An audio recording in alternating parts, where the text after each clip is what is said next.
My mother told me, "You should stay away. You'd spoil the mood." I said nothing. 2 months later, she stumbled upon my wedding video going viral around the world. True story. The names on the guest list made her collapse. There is a specific kind of silence that lives between a mother and a daughter who have stopped understanding each other.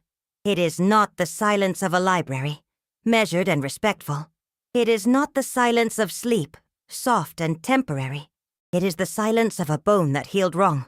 You only notice the wrongness when you try to move in a particular direction, and then the pain is so immediate, it takes your breath clean out of your chest. That was the silence that had grown between my mother, Rosemary Hatch, and me, Clara Hatch, for the better part of a decade before the phone call that changed everything. Or rather, before the phone call that revealed how much had already changed without anyone bothering to announce it. I was 31 years old when my mother told me I would spoil the mood at my cousin Bethany's birthday party. Not a wedding. Not a funeral. A birthday party for a woman who had once, at age 14, convinced me to shoplift a lip gloss from a drugstore, and then told her mother it had been entirely my idea when we were caught. That cousin Bethany. The party was to be held at my Aunt Patricia's house in Scottsdale, Arizona, in the middle of August, which already tells you something about the family I come from. People who willingly gather in 110-degree heat to celebrate a woman whose defining characteristic is that she has always, unfailingly, been the center of whatever room she enters. My mother called on a Tuesday evening while I was at my kitchen counter in Denver, watering a butternut squash and listening to a podcast about the history of concrete. I almost didn't answer. I had been almost not answering my mother's calls for about 3 years by then, though I always eventually did, because I'm constitutionally incapable of letting a phone ring unanswered without experiencing a low-grade existential dread that something catastrophic has happened, and I will spend the rest of my life explaining to myself that I had not known. "Clara," she said when I picked up, and I could already hear in the single syllable of my name the texture of what was coming. My mother has always had the gift of loading my name with as much emotional freight as a freight train. The party is the 14th. Patricia's flying in Bethany's friends from college. There's going to be a proper caterer. It's going to be a real event. "That sounds lovely," I said, and moved the butternut squash pieces to one side so I could rest my elbows on the counter, because I understood by then that this was going to be a conversation that required the stable support of a horizontal surface. "You know how these things are," my mother said. "Everyone is very excited. The atmosphere is going to be it needs to be a certain way. Bethany has been having a hard year. Bethany's hard year, as far as I had been able to piece together from family texts and the occasional update from my brother Eli, had consisted of her boyfriend of 8 months declining to propose to her on Valentine's Day. I did not say this. "I think it might be better if you didn't come," she said. I set down the knife. The podcast was still playing. Something about Roman aqueducts. And I reached over and paused it, because it suddenly felt important that nothing else should be happening in the world, while I processed what my mother had just said. "You have a way of making things about yourself without even meaning to," she continued. "And Bethany really needs this to be her day." I want to say that I responded with something cutting and precise, something that exposed the architecture of what my mother had just done. But what I actually did was stand in my kitchen with the podcast paused and the butternut squash sitting in pieces on my cutting board, and I said, "Okay, Mom." And she said, "I knew you'd understand." And we spoke for 3 more minutes about whether my Aunt Patricia had gotten a new pool cover, and then we hung up.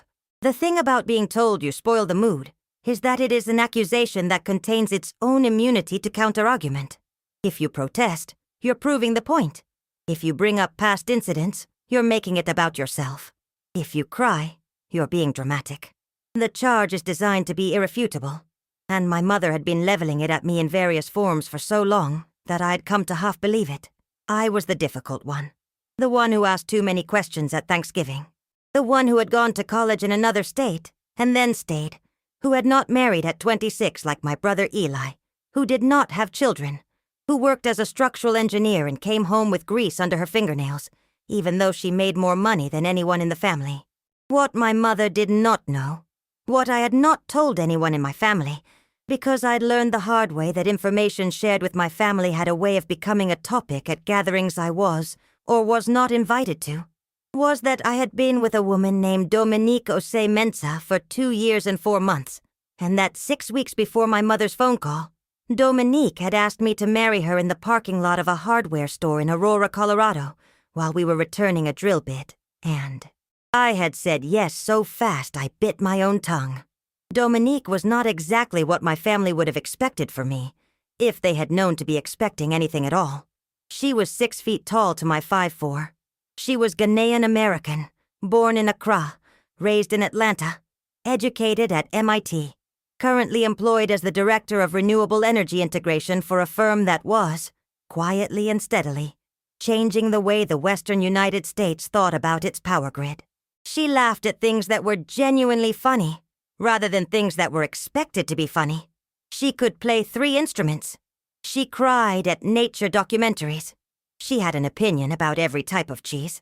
She was the most deliberately, specifically, herself person I'd ever met. And I was so entirely in love with her that sometimes I woke up in the night with the feeling of it sitting on my chest like a warm stone. We had decided to have a small wedding. Very small. 12 guests in the mountains outside Estes Park, Colorado, in October, when the aspens would be gold and the sky would be the particular shade of blue that only exists above 8,000 feet. We hired an officiant named Gerald, who had a calm, unhurried way of speaking that made you feel like time had agreed to slow down for the occasion. We found a woman named Lupe, who would cater a meal of food that mattered to both of us. Jollof rice alongside roasted Colorado lamb, plantains alongside a salad of local greens. We rented a cabin large enough for everyone to stay the night if they wanted. The 12 guests were chosen the way you choose 12 things when 12 is all you have, with a ruthlessness that feels like grief, and a clarity that feels like love. Dominique's parents flew from Atlanta. Her 2 brothers drove from Denver. Her best friend from MIT, a woman named Yusra, who had a gift for making toast at exactly the right moments. 3 of her colleagues who were also, by virtue of having worked in close quarters through 3 major infrastructure crises, something closer to family than co-workers. My brother Eli and his wife Stephanie, because Eli had always been the one in the family who understood me, even when he didn't agree with me. My friend Petra, who had known me since we were 22, and who had stored for years the version of me that existed before I'd learned to make myself smaller. And Dominique's mentor, a 73-year-old woman named Dr. Cecilia Park, who had supervised Dominique's dissertation, and had saved her career twice, and her sanity, at least once. We did not invite my mother. We did not invite my Aunt Patricia or my cousin Bethany. We did not invite my father, who had remarried and now lived in Phoenix and communicated with me through holiday cards, signed with his wife's name first. We did not invite the extended constellation of people who had contributed to the project of making me feel like a guest in my own life. This was not an act of spite. It was an act of accuracy. We were building something real, and we were building it on ground that could hold it. The wedding was on a Saturday in the 3rd week of October. The aspens were exactly as gold as we had hoped. The sky was exactly as blue. Gerald spoke the words with exactly the unhurried patience that had made us choose him. Dominique wore a deep green dress that she had designed herself and had made by a tailor in Denver, and she looked like someone who had decided, long ago, exactly who she was going to be, and had then become that person without apology. I wore cream with small embroidered flowers along the hem, and I carried a bouquet of dried wildflowers that Petra had assembled the night before in the cabin kitchen, while Yusra watched and offered unnecessary advice, and everyone drank wine that cost too much and tasted worth it. I cried during the vows. Dominique did not cry, but she gripped my hands with a steadiness that I recognized as its own kind of love language. She was the anchor while I was the weather, and that had always worked for us. Eli cried. Stephanie, who had once described herself as constitutionally opposed to public emotion, also cried. Yusra made a small, brief sound that was either a sob or a laugh, and it didn't matter which. Dr. Cecilia Park sat in the front row with her hands folded in her lap and watched the proceedings with the expression of someone witnessing something they had known was coming and were glad to be present for. Lupe's jollof rice was extraordinary. The lamb was perfect. The plantains were sweet and soft. We ate and talked, and the light changed on the mountains through the windows of the cabin. And at one point, Dominique's younger brother Marcus gave a toast that was so funny and so kind that I had to press my face into Dominique's shoulder because I didn't know what else to do with what I was feeling. Our friend Petra's partner, Theo, who was a documentary filmmaker, moved around the whole event with a small camera. He was the kind of person with a camera who disappears into the background while capturing things that you don't realize were happening until you see the footage later. He took footage of the vows. He took footage of Gerald. He took footage of Dominique's father standing at the edge of the deck after the ceremony, looking at the mountains with the expression of a man who had a great deal to say, but was choosing instead to just be present in a beautiful place. He took footage of me and Dominique after everyone had gone to bed, sitting on the front steps of the cabin with our shoes off, and 2 glasses of the good wine, and the mountains in the dark, and the particular silence of a night at altitude, when there is no wind, and the stars are very many. We looked, Theo would tell us later, like people who had just arrived somewhere they had been trying to get to for a long time. 2 months passed. They were good months. We came back to Denver and went back to work and ate dinner together at the kitchen counter, and argued mildly about whose turn it was to clean the bathroom, and adopted a small orange cat named Ptolemy, who had opinions about everything. I called Eli twice. I did not call my mother. I was at work on a Wednesday afternoon, doing load calculations for a bridge underpass rehabilitation project in Fort Collins, when Dominique texted me, "You need to see this. Call me when you can." And then, a minute later, "Actually call me right now." I stepped out of my office and called her. "Theo posted the video," she said. "The wedding video. He posted an edited version on his channel, Clara. It has 7 million views." I stood in the hallway of my office building and did not say anything for what was probably too long. "He sent me a message asking if it was okay," Dominique said. "I checked it, and it was beautiful, and I said yes. I didn't think it would. I didn't anticipate. He has a big channel, it turns out." Theo's channel had 400,000 subscribers. He had built it over years by making short, quiet documentary films about moments that other people would not have thought to film. He had a gift for finding the center of a thing and holding it still long enough for viewers to see it. The wedding video was 8 minutes long. It contained no narration. It began with the mountains in the morning light and ended with me and Dominique on the front steps with the stars. And in between it held the whole day, in the precise and unhurried way that Theo held everything. The comments were from people in 47 countries. They were from people who said they had not cried at anything in years. They were from a woman in Brazil who said she'd been afraid to tell her family about her girlfriend and had watched the video 4 times and then picked up her phone. They were from an elderly man in Japan who wrote, in translation, that he'd been married to his wife for 50 years, and the video had reminded him of the feeling of the morning they married, which he thought he had perhaps forgotten.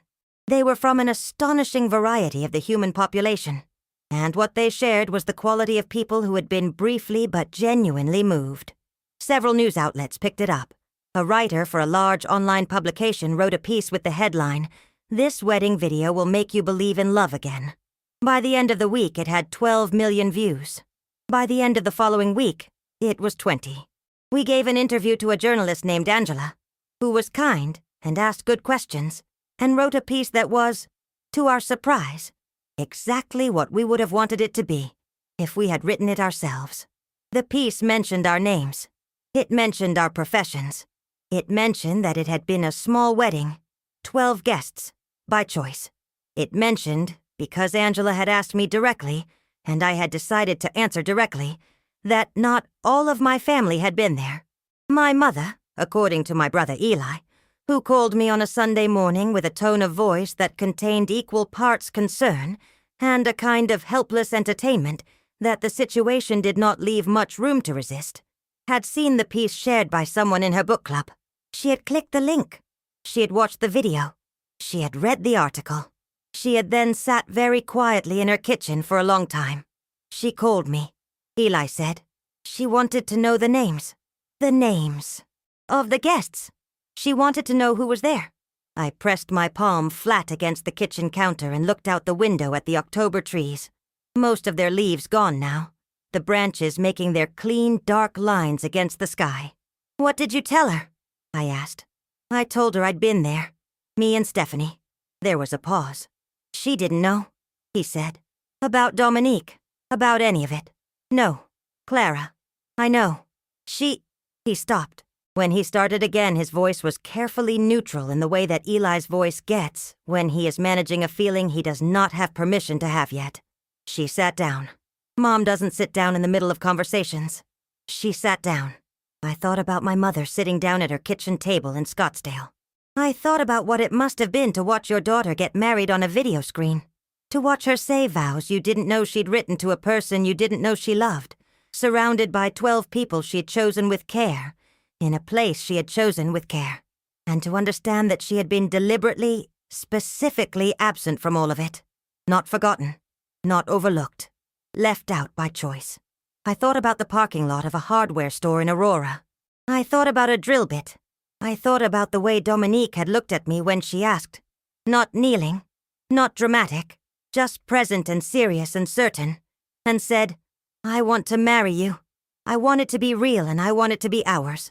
What do you think? I thought about the speed with which I'd answered. I thought about the thing my mother had said about spoiling the mood. Is she okay? I asked Eli. And I meant it, which surprised me a little. I don't know, he said. She asked me to tell you she was sorry. I let that sit for a moment. The sky outside my window was the particular gray of November arriving. Overcast and still. She asked you to tell me. She didn't know if you'd pick up if she called. That was probably true. I sat with the truth of it, and the complexity of it, the way it was both an abdication and a kind of honesty. My mother knew me well enough to know I might not answer. She had been part of why I might not answer. Tell her I'll call her, I said. Not today, but I'll call. I did call.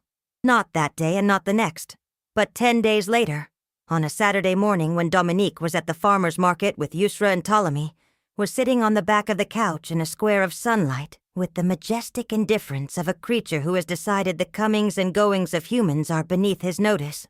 My mother answered on the second ring. There are conversations that you think you know the shape of before they happen, and then they take a different shape, and afterward you wonder why you were so sure you knew. I had been prepared for my mother to be defensive. I had been prepared for her to not quite apologize, to approach the apology the way you approach a hot burner, getting close and then pulling back. Instead, she said, almost immediately, I watched the video 7 times. 7. I had not been prepared for 7. The 7th time, she said, I had to call your Aunt Patricia and ask her to come over because I didn't want to be by myself. What did Patricia say? She said you looked very happy. She said Dominique looked like someone worth being happy with. This from my Aunt Patricia, who had dedicated a significant portion of her life to the project of Bethany's social calendar, was not nothing. Clara, my mother said, I need to ask you something, and I need you to try to hear it as a real question and not as an accusation. I waited. Did you not invite me because you thought I'd make it about whether it was right? The 2 of you?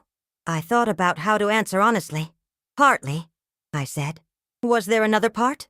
Yes. What was the other part? I looked at Ptolemy on the back of the couch. He opened one eye at me and closed it again. The other part, I said, was that I didn't want to spend my wedding managing the possibility that the day might become about whether I deserved to be happy. The silence that followed was different from the other silences. It was not the silence of a bone-healed wrong.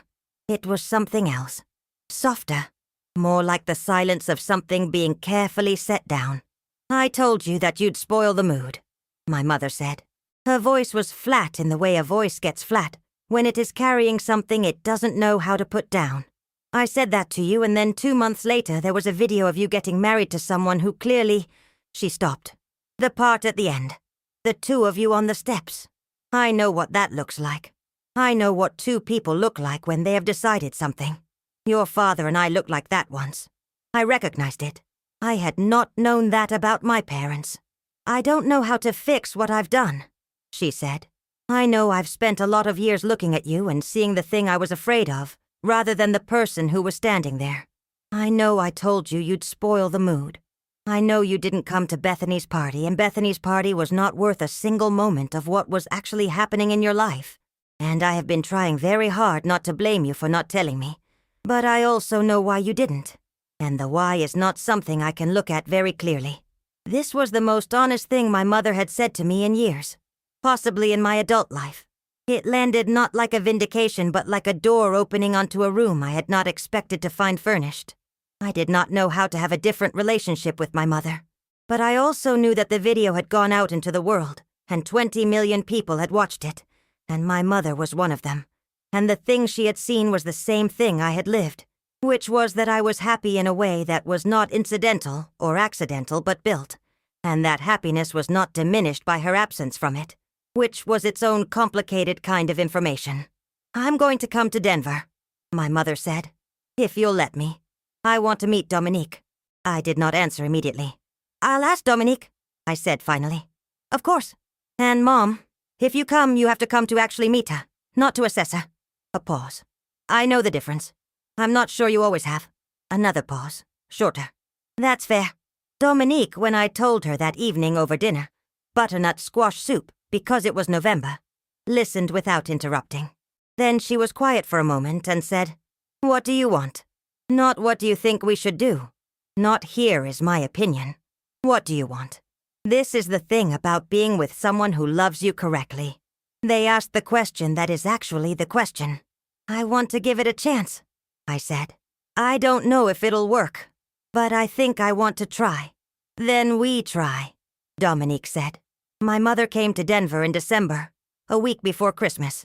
She flew in on a Thursday evening and I picked her up at the airport, and we drove back to the apartment in the particular quiet of two people who are being careful with each other and know they are being careful.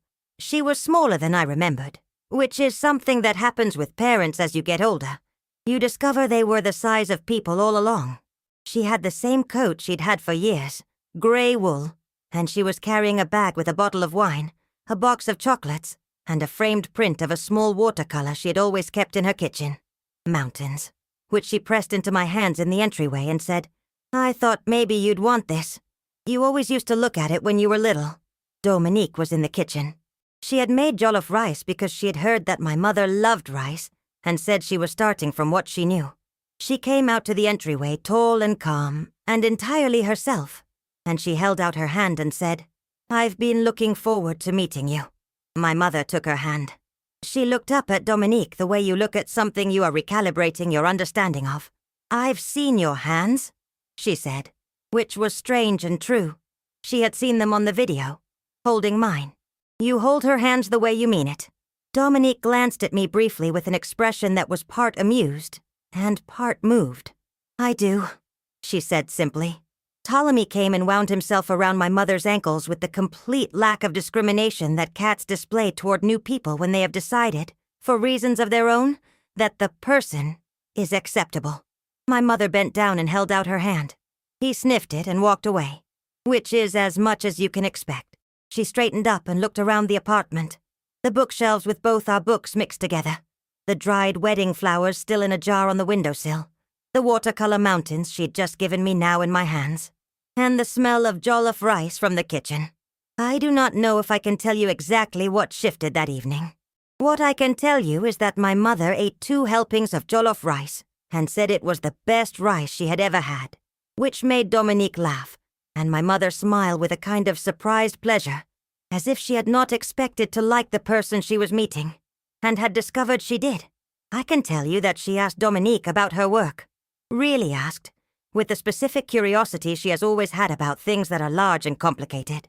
Dominique explained the power grid with her characteristic unhurried clarity, and my mother said, "So you're building something that will still matter in 100 years."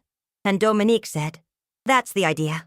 After dinner, my mother sat in the living room with Ptolemy eventually condescending to settle on the arm of the couch near her, and she said to me quietly, while Dominique was washing dishes, "I watched the video at the airport this afternoon. I watched the part where you say the vows. I waited. You meant every word," she said. "It was not a question." "Yes." She looked at her hands in her lap. Outside the window, Denver in December was dark and cold and strung with lights. "I should have been there," she said. "You weren't invited," I reminded her, not unkindly. "I know, but I should have been the kind of person who would have been." I thought about that for a long time after she left. Not that night. That night we opened the wine she'd brought and played cards badly, and Dominique beat us both at every game without trying very hard, and my mother declared this suspicious and accused her of card counting, and Dominique said she did not need to card count when her opponents were this easy to read, and my mother laughed the short, surprised laugh she has, the one I had not heard in years, the one that means something has gotten past her defenses. But afterward, in the weeks that followed, I thought about what she had said. I should have been the kind of person who would have been. The shape of the thing she was describing was not about what I had done or not done. It was about who she had been, and whether she could become someone different. I do not know if she can. I suspect it is harder than it sounds. The project of becoming someone different at 63, after the patterns have been grooved so deep, they feel like the floor itself, and not just the way you've arranged the furniture. I suspect it requires things that are not comfortable and takes longer than anyone wants.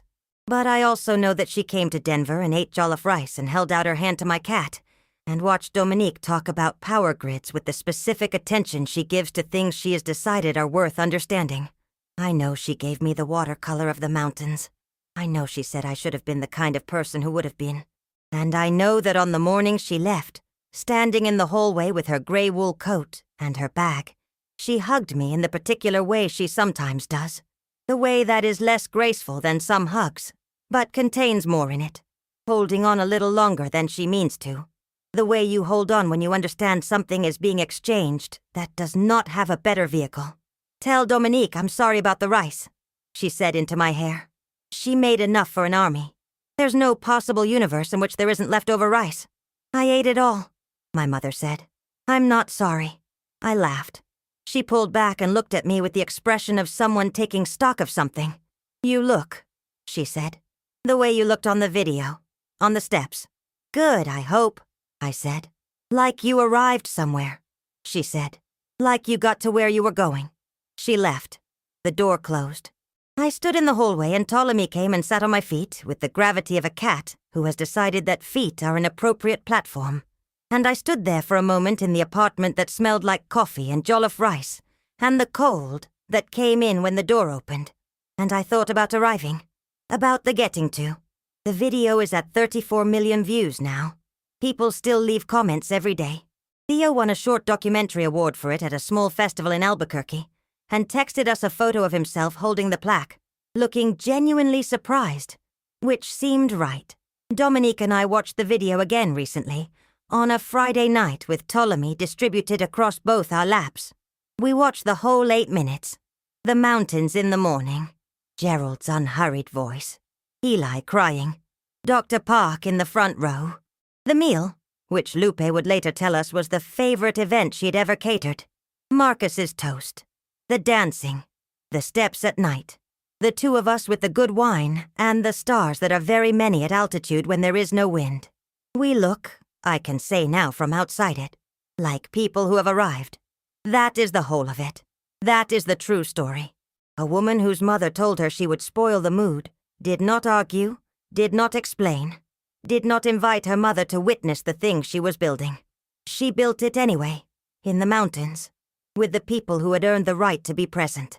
And then 20 million strangers watched it on their phones and tablets in 47 countries.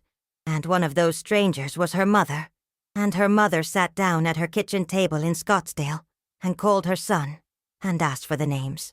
The names on the guest list were not extraordinary names. They were the names of people who had been chosen because they had shown up, over time, for the actual business of love, which is not a ceremony or a video or a comment section, but the daily and unheroic practice of seeing someone and being seen, of choosing the same thing again when you could choose otherwise, of holding on a little longer than you mean to, because something is being exchanged that does not have a better vehicle. I'm still learning what it means to let my mother try. I expect it will continue to be imperfect and occasionally frustrating, and marked by conversations I would not have designed if designing had been an option. But I think about the watercolor mountains on my shelf and the way she ate all the jollof rice, and I think about what she said at the door, like you got to where you were going. I did. I am. That is the whole of it.